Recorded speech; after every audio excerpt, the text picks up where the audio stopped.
हरियाणा की हर अपडेट के लिए बेल आइकन दबाएं और सब्सक्राइब करें STV हरियाणा न्यूज।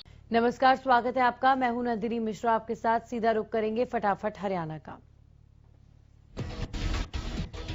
राजधानी दिल्ली की सीमाओं पर डटे किसानों का आंदोलन 23वें दिन भी जारी। किसान केंद्र सरकार द्वारा लागू 3 नए कृषि कानूनों को वापस लेने की मांग कर रहे हैं। वहीं कृषि मंत्री नरेंद्र सिंह तोमर ने कल किसानों को 8 पन्नों की एक चिट्ठी लिखी।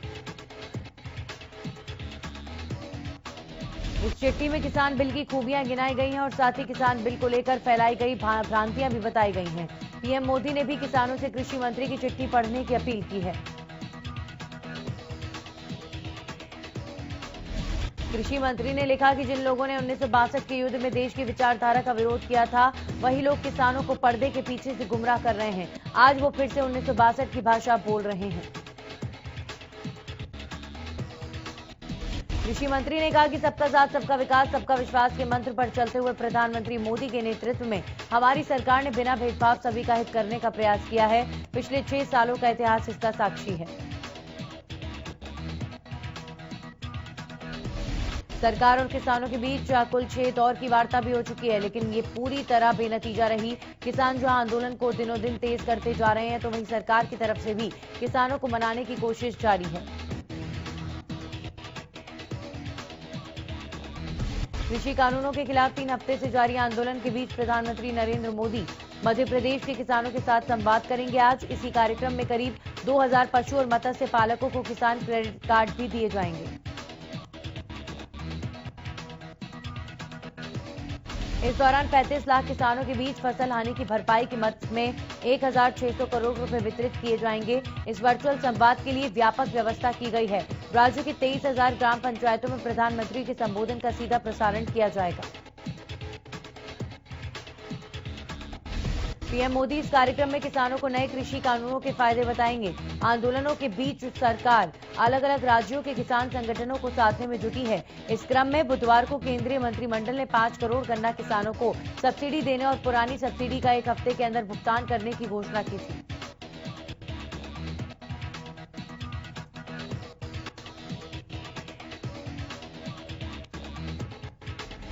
संत बाबा राम सिंह की मौत के बाद लगातार मंत्री उन्हें श्रद्धांजलि देने पहुंच रहे हैं। राज्यसभा सांसद दीपेंद्र हुड्डा भी पहुंचे, उन्हें श्रद्धांजलि दी गई। इस दौरान हुड्डा ने सरकार को कोसते हुए कहा कि सरकार अपनी जिद छोड़े और किसानों के मुद्दे का समाधान करे।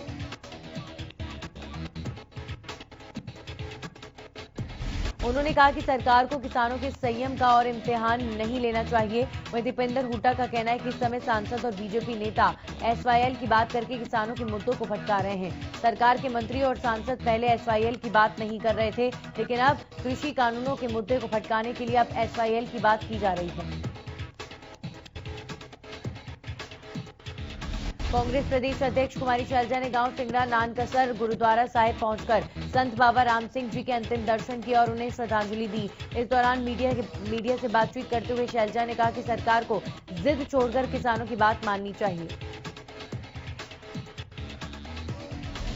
उन्होंने कहा कि संत राम सिंह के साथ ही अब तक 20 किसानों की जान जा चुकी है। शैलजा ने कहा कि सरकार की गलत नीतियों और काले कानूनों का लोग विरोध कर रहे हैं और लोकतंत्र में जनता ही सब कुछ है।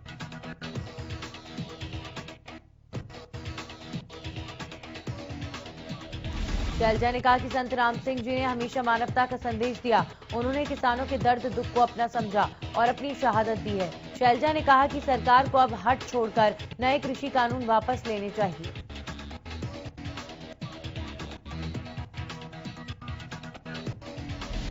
फतेहाबाद के गांव भरपूर में एक परिवार के पुरुष सदस्यों के किसान आंदोलन में भाग लेने के चलते महिलाएं खेत में कस्सी चला रही हैं। गांव की बेटियां भी कस्सी लेकर खेत में काम करने पहुंची। बेटियों के परिवार वाले आंदोलन में हिस्सा लेने दिल्ली गए हुए हैं, लेकिन पीछे से लड़कियां खेत में सिंचाई करने के लिए गेहूं में खाद का छिड़काव कर रही हैं।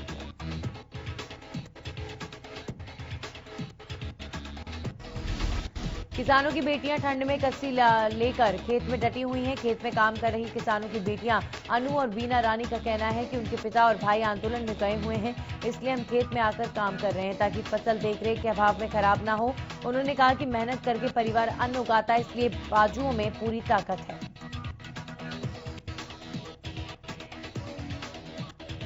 इस दौरान परिवार की अन्य महिलाएं भी उनके साथ रही। उन्होंने कहा कि घर का चूल्हा चौके का काम छोड़कर अपनी खेती संभाल रहे हैं। इस दौरान लड़कियों ने केंद्र सरकार से मांग की है कि इन कृषि कानूनों को तुरंत रद्द करें ताकि उनके पिता समेत देश के हजारों किसान वापस अपने घरों की तरफ लौट सकें।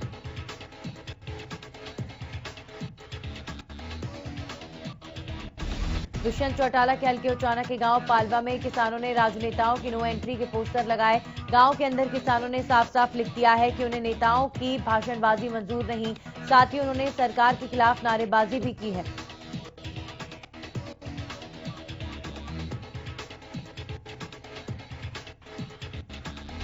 कृषि कानूनों के विरोध में चल रहे किसान आंदोलन में अब पूंजीपतियों का बहिष्कार साफ दिखने लगा है। किसान लगातार अपने रिलायंस जियो के नंबरों को अन्य कंपनियों में पोर्ट करवा रहे हैं। केएमपी केजीपी इंटरचेंज पर पिछले 15 दिनों से चल रहे धरना स्थल पर विभिन्न सिम कंपनियों ने अपने अपने स्टॉल लगा दिए हैं, जो जियो के नंबरों को निःशुल्क पोर्ट करने के साथ साथ लुभावने ऑफर भी दे रहे हैं।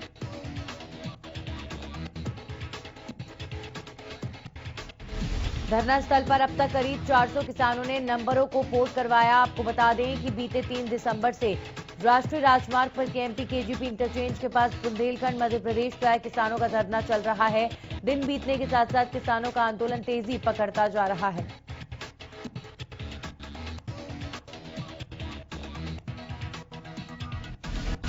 सरकार को झुकाने के लिए किसानों के शीर्ष नेताओं ने बैठक कर रिलायंस जियो और अडानी के सभी प्रोजेक्ट्स का बहिष्कार करने का निर्णय लिया।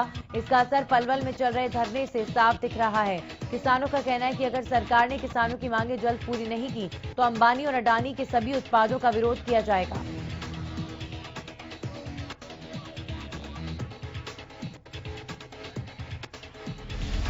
कुंडली सिंघू बॉर्डर पर किसान आंदोलन में शामिल होने आए किसान भीम सिंह की ड्रेन में गिरने से मौत हो गई। मृतक किसान गांव पीरा पट्टी के संगरूर का रहने वाला था। कुंडली थाना पुलिस ने शव को कब्जे में लेकर सोनीपत के सरकारी अस्पताल में पोस्टमार्टम के लिए भिजवाया। सिख समुदाय के लोगों ने मृतक किसान के परिवार के लिए पंजाब और हरियाणा सरकार से मुआवजा देने की मांग की है।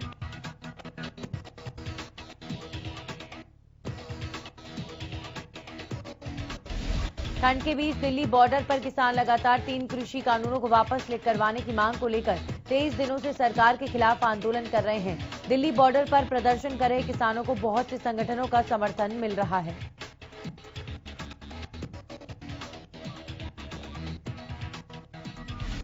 टीकरी बॉर्डर पर एक और किसान की मौत की खबर सामने आई है। भटिंडा के तोंगवाली गांव के जय सिंह का हार्ट अटैक के कारण निधन हुआ। इससे पहले ट्रॉली से गिरने पर किसान कुलविंदर की मौत हो गई थी।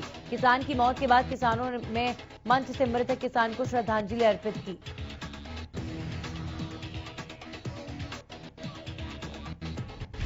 इसी के साथ किसानों ने स्वर्गीय बाबा राम सिंह को भी श्रद्धांजलि देते हुए मौन धारण किया। किसान नेताओं ने कहा कि आत्महत्या से नहीं, संघर्ष से जीत मिलेगी। किसानों का कहना है कि सर्दी कितनी भी बढ़े, किसान अनुशासित संघर्ष से जीतेंगे।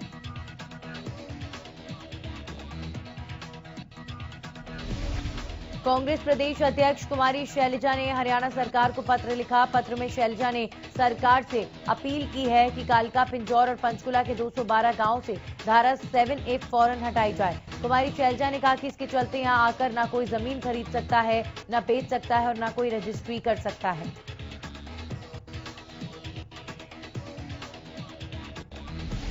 शैलजा ने कहा कि अपनी जमीन बेचना और खरीदना लोगों का मौलिक अधिकार है। उन्होंने सरकार पर वार करते हुए कहा कि सरकार के इस फैसले से क्षेत्रवासियों की रोजी रोटी पर संकट मंडराने लगा है।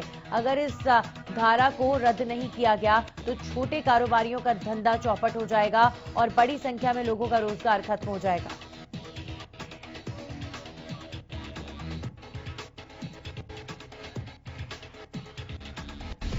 पंचकुला में गुरुवार को हरियाणा विधानसभा अध्यक्ष और विधायक ज्ञानचंद गुप्ता ने एक पत्रकार वार्ता को संबोधित किया। ज्ञानचंद गुप्ता ने विकास कार्यों की जानकारी देते हुए बताया कि उनके कार्यकाल के दौरान पंचकुला में करोड़ों रुपए के विकास कार्य हुए हैं।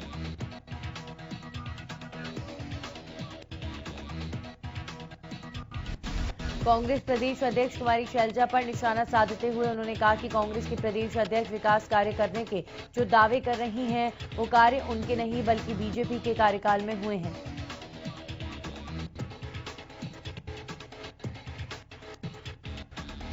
ज्ञानचंद गुप्ता ने नगर निगम चुनाव को लेकर दावा किया कि चुनाव में बीजेपी की भारी जीत होगी। साथ ही उन्होंने विपक्ष पर किसानों को बरगलाने का भी आरोप लगाया। दिल्ली और एनसीआर के कुछ क्षेत्रों में बीती रात भूकंप के झटके महसूस किए गए। रिएक्टर स्केल पर भूकंप की तीव्रता 4.2 मापी गई। जैसे ही भूकंप के झटके महसूस किए गए, लोग अपने घरों से बाहर निकल आए।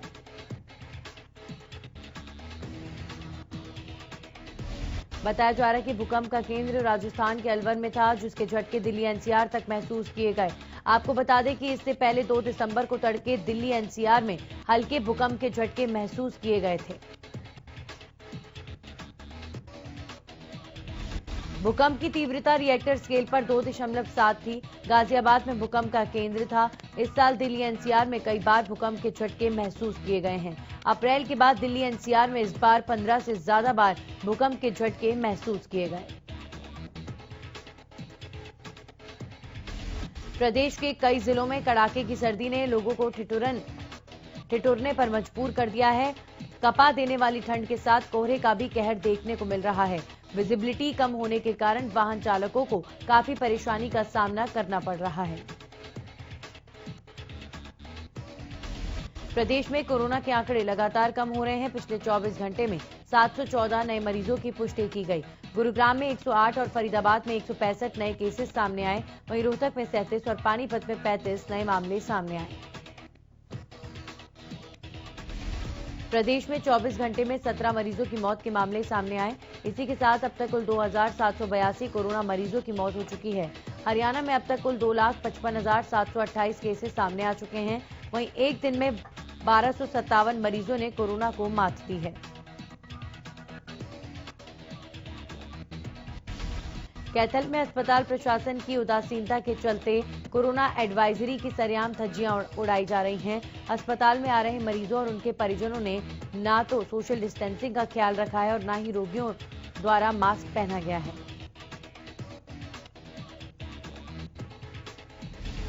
अस्पताल प्रशासन का कहना है कि लोगों को समझाने के लिए कर्मचारियों की ड्यूटी लगाई गई है और जो लोग नहीं मान रहे हैं उनके चालान काटे जा रहे हैं। लेकिन अस्पताल के हालात को देखते हुए लगता है कि अस्पताल प्रशासन महज चालान काटकर अपनी जिम्मेदारी पूरी कर रहा है।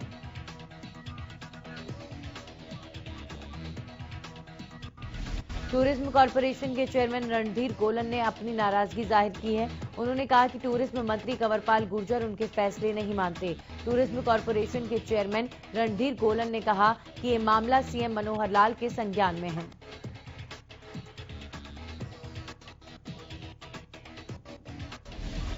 नारनौल के पिज्जा कैफे में अवैध धंधे का भांडाफोड़ हुआ है। हरियाणा न्यूज के संवाददाता ने इस अवैध धंधे का भांडाफोड़ किया। इस मामले में प्रशासन का कहना है कि उन्हें इस बारे में कोई जानकारी नहीं थी। प्रशासन की ओर से सख्त कार्रवाई करने का आश्वासन दिया गया।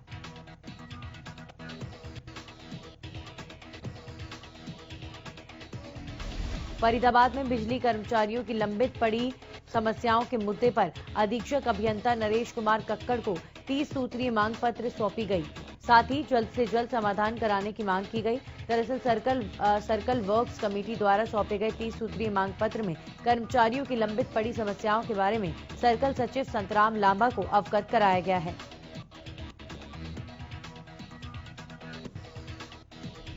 पहले ही बताया गया था कि बिजली निगम में कर्मचारियों की भारी कमी है। इसके बावजूद बिजली कर्मचारी को मजबूरन 6 कर्मचारियों के मुकाबले 8 घंटे की बजाय 14 घंटे काम करना पड़ रहा है। उन्होंने बताया कि सुरक्षा उपकरणों के अभाव में टेक्निकल कर्मियों को फील्ड में काम करना पड़ रहा है। किसान आंदोलन को देखते हुए गोहाना सिटी थाना पुलिस ने शहर में पुलिस सुरक्षा को बढ़ाते हुए हर चौक पर अलग से पुलिस के जवानों की तैनाती की है। इसके साथ साथ शहर में दिन के समय बड़े वाहनों की एंट्री पर रोक लगाई गई। कई रूट्स को डाइवर्ट कर बाहर से आने वाली बड़ी गाड़ियों को बाईपास में भेजा जा रहा है।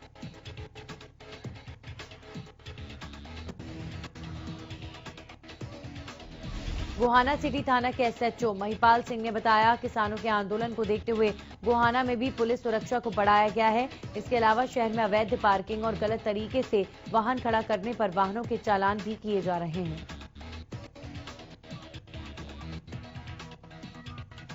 प्रदेश में बदमाशों के हौसले बुलंद। दरअसल पानीपत के राम कॉलोनी में 53 साल के व्यक्ति के साथ कुछ बदमाशों ने मारपीट की, जिसके बाद वो इलाज के लिए सामान्य अस्पताल पहुंचा, लेकिन बदमाशों ने उसे वहां भी नहीं बख्शा।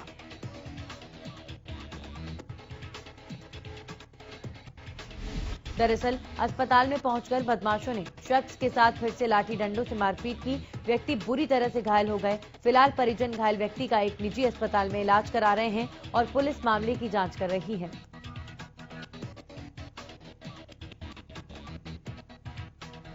फतेहाबाद में कुछ युवकों ने शराब के नशे में एक घर के बाहर जमकर हंगामा मचाया। बगीची मोहल्ले में करीब आधा दर्जन युवक नशे में धुत एक घर के बाहर पेशाब करने लगे। जब घर के मालिक ने उन्हें रोका, शराबियों ने परिवार के साथ जमकर मारपीट की।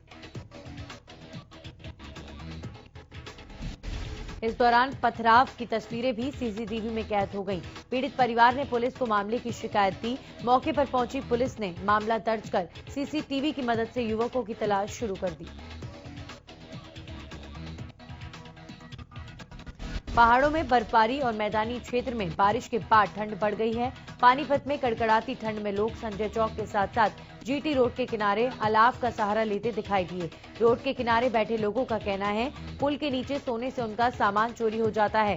रैन बसेरों के अंदर वो सुविधाएं नहीं है, जिसके कारण लोग रैन बसेरों में नहीं जाते।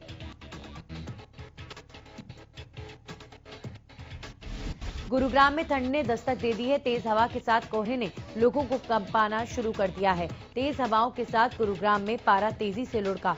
सुबह घने कोहरे ने लोगों की परेशानी को बढ़ाना शुरू कर दिया है। मौसम वैज्ञानिकों की माने तो आने वाले समय में ठंड अपना और भी प्रचंड रूप दिखा सकती है। सिरसा में शीतलहर और कोहरे ने लोगों की परेशानी बढ़ा दी है। सिरसा में पारा 7 डिग्री तक पहुंचा। वहीं 10 किलोमीटर प्रति घंटे की रफ्तार से शीतलहर दर्ज की गई। पिछले 2 दिनों में अचानक मौसम में बदलाव दर्ज किया गया। घने कोहरे के कारण विजिबिलिटी 10 मीटर तक दर्ज की गई।